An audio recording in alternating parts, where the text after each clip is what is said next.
Hi, I'm Velvet with Quality Sewing and Vacuum, and I'm here to show you today the more advanced features of your Bernina L890.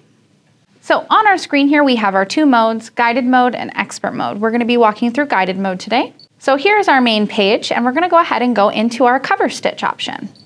Now we have a variety of different stitches to choose from. We're going to start with our chain stitch today. Now our machine tells us here that it wants our presser foot in the up position. Scrolling to the next page, it tells us to unthread the following paths: right needle, upper looper, and lower looper. None of mine are threaded currently, so I can skip this step. Now we're going to attach our presser foot C13, and this is our cover stitch foot. And it looks like this. To remove the foot on our serger, at the back of the ankle here, there is a little red button. You'll press this, and the foot will release. And we'll replace it with our C13 foot. Next on our screen, we are going to adjust the presser foot pressure. Presser foot pressure is located up here at the top, and it's currently set to 4, which is what our screen asks for. Now we're going to insert our needles in the position shown. For our cover stitch, there are different sections where we place the needles versus our serger. So on the serger side, you place them in the 2 sections here at the back, and for cover stitch, you use the 3 here in the front. So our machine tells us that it wants us to place the needle in the right cover stitch needle section. Using the onboard tools on the front, you can grab your screwdriver and place your needle into the new position.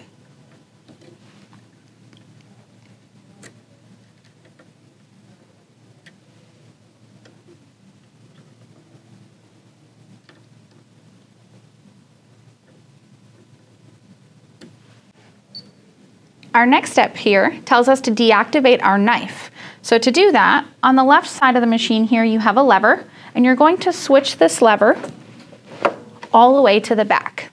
Then we will adjust our cutting width. The cutting width will be set to 5. Next, we're going to attach our cover stitch insert. You'll open your front doors, remove your thread catcher if you have it attached, and this piece here in the front will pull off.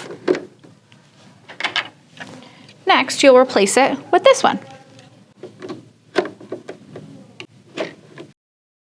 Next, we have to deactivate our upper looper. To do that, you're going to use this knob right over here on the side, and you'll switch this over to the circle. You'll then move the hand wheel towards yourself, and that will put the upper looper in the down position. Our next step, it says no setting of upper looper converter required. So from here, you can just go to the next step. We're going to set our rolled hem selection lever position to O for overlock. And then we're going to thread the following paths. So we will need to thread our right cover stitch needle as well as our cover stitch looper. If you are unsure about how to do one of these, feel free to press the little video guide here at the bottom, and it will start up a video for you to tell you exactly how to do the threading process. So we will take whatever thread we would like to use on our looper. We're going to place it all the way to the right. I'm going to place my thread into the telescopic thread holder here from back to front in the corresponding purple section. Then I'm going to travel down to my first channel here and place it into the little tension clicker here at the back, and then travel the thread down. So before I can thread my loopers, I must close my looper ports here at the bottom. So to close my looper ports for my chain looper, I'm going to switch this knob over to the straight line option, and then I'm going to press on my pedal on the floor to activate the looper. And that closes your ear ports. Now I can take the tail of my thread and I pull it long enough to meet my lap, and I need just a small amount of thread, and that will be inserted into the corresponding purple port here. Now I can go ahead and press on my pedal again, and that will activate the air to push my thread through. So now I'm ready to thread my needle. I'll go ahead and start by opening up my air ports by using the knob here at the bottom, and then I will go ahead and close my doors. I'm going to grab my corresponding thread here from the top, and that is going to be for my right chain needle. If you're unsure of what that is, you can always press the little video here on your screen, and that will tell you exactly what to thread. Grabbing my yellow thread here, I'll take my tail of thread and place it into the telescopic thread holder from back to front. I will then place the thread into the little tension clicker from the back and then pull the thread down in the corresponding port. Now I can travel the thread to the left side of the machine. Now you'll notice that there are multiple sections that you can place your thread. You're still going to want to place this on the one that corresponds with it, but then this time you're going to place the thread into the 3 sections here.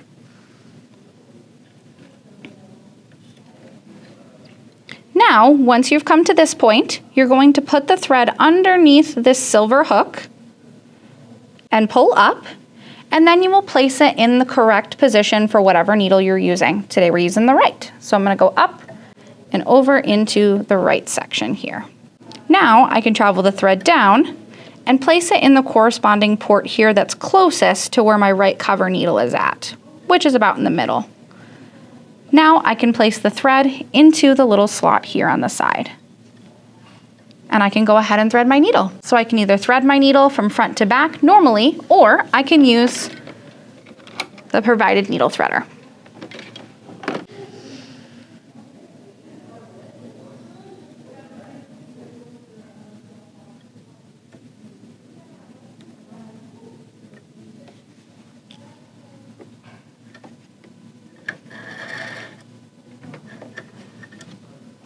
Once you've threaded your needle, I typically just place the thread to the back of the machine so it doesn't get caught on anything.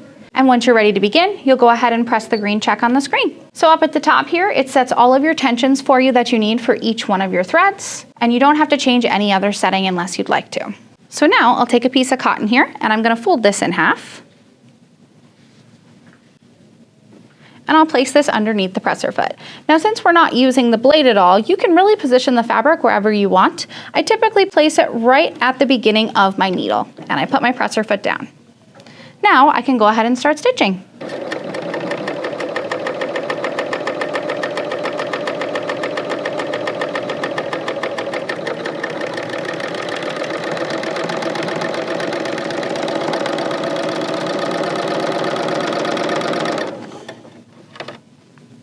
And this is your chain stitch. So this is the front of your chain stitch, and then here is the back. So the chain stitch typically looks like a straight stitch from your front side, but then the back, it uses your chain looper to create these little loops here. The reason you may want to use the chain stitch is if you're looking for a straight stitch that gives you a lot of stretch. This provides the most stretch that it possibly can for any type of straight stitch. You can also use this for decorative purposes too. So you can place a decorative thread into the chain looper, and that can create a really fun look on different types of projects. Next, I'll show you how to use the cover stitch. So going back into our stitch menu here up at the top right-hand corner, we can choose to save the settings that we've used, or we can choose to not. And we're going to go back into our cover stitch option here, and we're going to scroll down. Now for the cover stitch we're using, there's 2 different options you can try. You can use the wide, and you can also use the narrow option. And depending on which one you use will dictate what needle you choose to use. The wide uses both the left cover stitch needle and the right cover stitch needle, while the narrow uses your center cover stitch needle and either your left or your right cover stitch needle. Depending on which one you use will give you a wider stitch. You may want to choose which one you use based on the type of fabric you're using.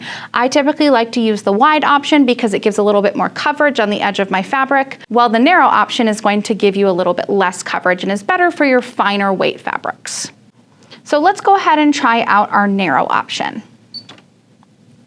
Our first step here tells us to make sure the presser foot is in the up position. Now we're going to unthread the following path, which is going to be our right needle. I'll take my scissors and just cut the thread from the top here.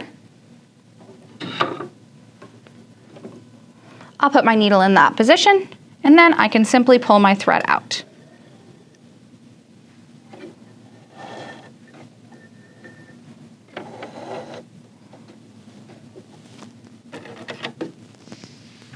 Now I can move to the next step. It tells us here that we need to use our C13 foot, which we already placed on the machine earlier. And we need to adjust our presser foot pressure to 4, which is also as it already is.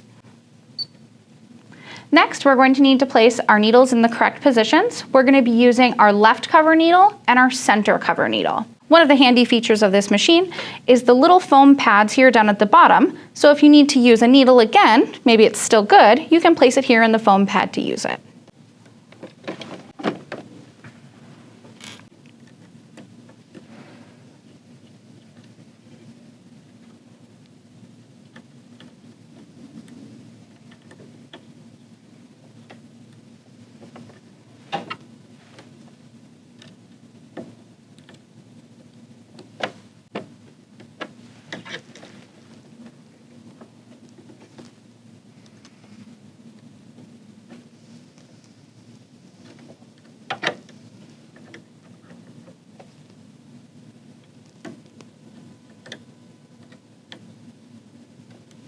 Once our needle's in, we can go ahead and scroll to the next step.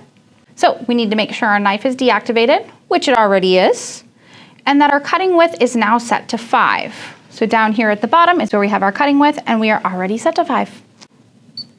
Then we can attach our cover stitch insert, which is this little panel here. We've already done that. And we can deactivate the upper looper that is already also down as well. We do not need to do any settings for the upper looper converter, so we can go ahead and go to the next step.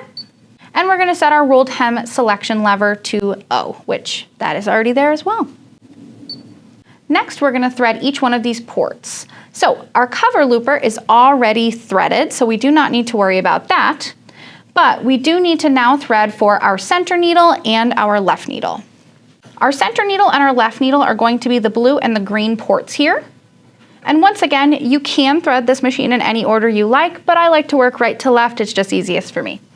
So I'm going to grab my tail of thread here, and I'm going to place it into the telescopic thread holder from back to front. I'm going to come down to the corresponding port and place the thread into the tension clicker at the back, travel down, and then off to the right. Once I've traveled to the right, I'm going to place the thread behind the corresponding hook. And then once again, like I did previously, I'm going to go into the 3 color section here at the top. Now I'll follow the arrow, and I'm going to go up around this hook here. And since I'm starting with my center needle, I'm going to go into CC.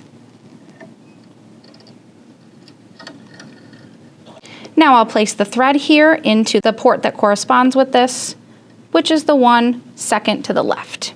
And I'll place the thread behind the little hook. Now I can either thread my needle like before, from front to back, or I can use the provided needle threader.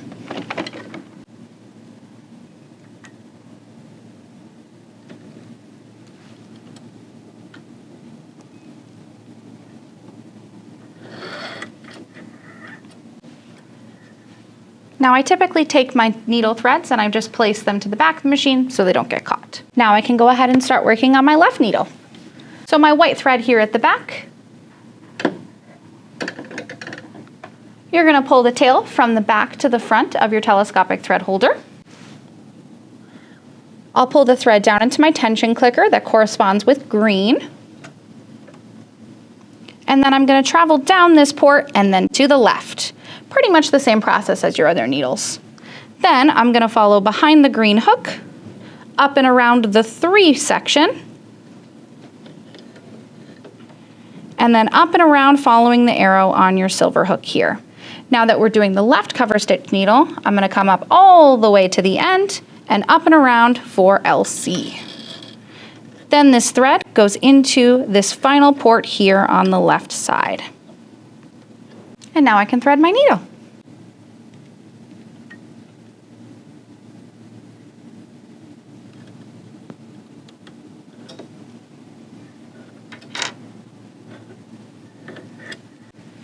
Once again, I just place all of my needle threads kind of to the back of the machine so they don't get on anything. Once you have everything threaded, you can go ahead and press the green check in the corner. So grabbing my piece of denim here, I'm going to place this underneath the presser foot, starting at the beginning of the needles, and I will go ahead and stitch to the edge of the fabric.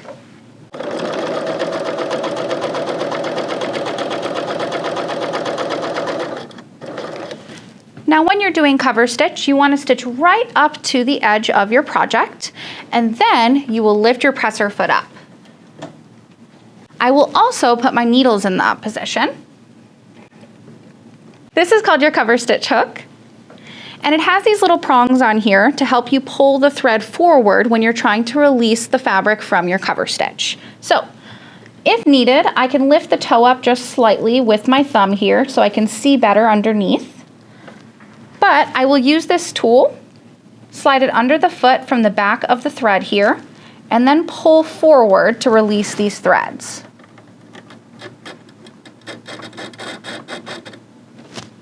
Once I've done that, I can take my scissors and I will cut these tails, and I can pull my fabric backwards. Should be pretty easy to pull at this point, and then I'm gonna go ahead and I can cut my chain looper thread. And you always wanna leave a little bit of tails hanging from your machine, as well as the end of the fabric. And here is our cover stitch narrow. So when you are using a cover stitch, you'll actually be stitching from the opposite side of the fabric. So if I was going to hem this, I would fold this wherever I would like my hem to be, and then I'm stitching from the top side of my fabric. So some of the things that I like to do to make sure that I hit correctly on the edge of my fabric there is I will draw a line to indicate where that fold is at, or sometimes I will use pins facing this direction, so then that way I can easily pull them out as I go, or you can use the markers here on the tip of the toe from the foot.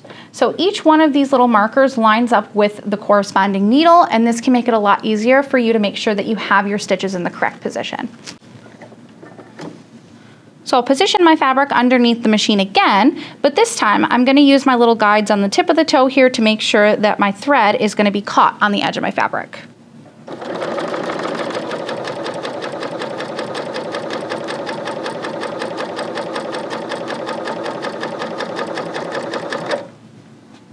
Once again, lift your foot up, make sure needles are in the up position, grab that little tool, swipe behind the threads, and gently pull forward.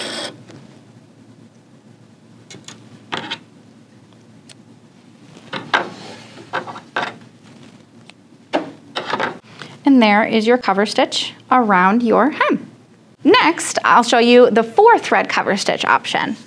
So going back into our stitches here, we're gonna go into our cover stitch folder, and I'm gonna choose 4-thread cover stitch. Now the reason you may wanna use a 4-thread cover stitch is if you're looking for the strongest stitch possible. This will give you plenty of coverage on the edge of your hem, but also provide a ton of durability and stretchability for your fabric. So I like to use this a lot on activewear, dance costumes, anything like that. Now our machine will tell us here to make sure that our presser foot is in the up position, which it is. We don't have to unthread anything. Make sure that your presser foot C13 is attached, which we have that on there, and that our presser foot pressure is going to be set to 4, which is right up here at the top, and ours is already at 4. Then we want to make sure we have our correct needles inserted, so we're going to be using all 3 needles for this stitch. So now we can go ahead and just add in our last one.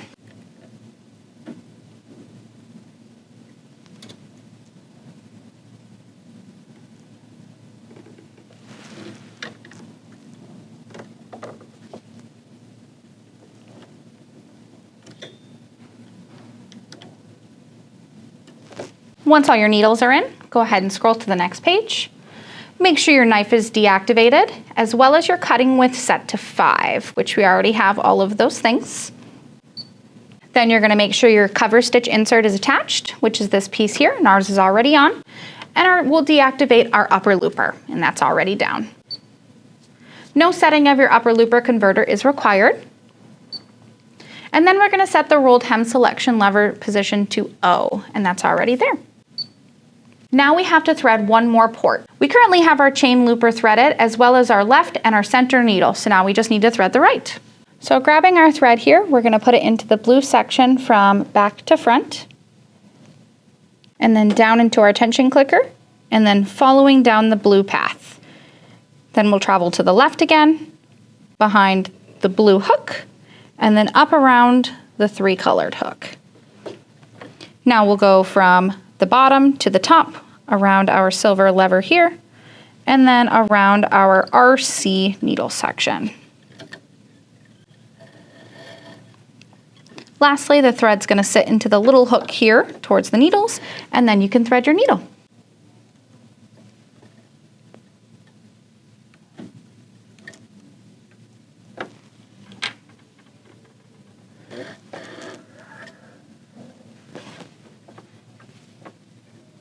Once you have everything threaded, you can go ahead and press the green check. I'll grab another piece of denim and I'll place this underneath the presser foot where the needles start just at the beginning edge again. And I'll go ahead and stitch from beginning to end.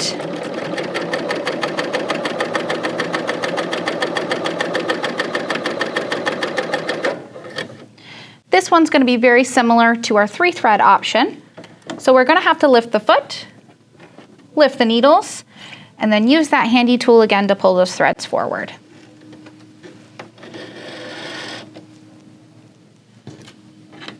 Go ahead and cut. And then pull backward to release from our looper. And this is your 4-thread cover stitch. So besides your overlock and your cover stitch section of the machine, you can also use combination options. So going into the 3rd menu here, you have a handful of other stitches that you're able to use. So we have a 3-thread overlock with our chain stitch. We have a 3-thread overlock right needle with chain stitch. You have a 2-thread overlock with a chain stitch and a 2-thread overlock right needle with chain stitch. So the reason you may want to use these combination options is for more strength in your projects. Not only do these stitches provide you with the option to be able to give you a clean finished edge, but it also will sew your project together. So use these options when you want a lot of durability and a lot of speed on your projects. Thank you for joining me on this advanced lesson here on our Bernina L890. If you have any further questions on this machine, feel free to visit us at any one of our locations here in Washington State.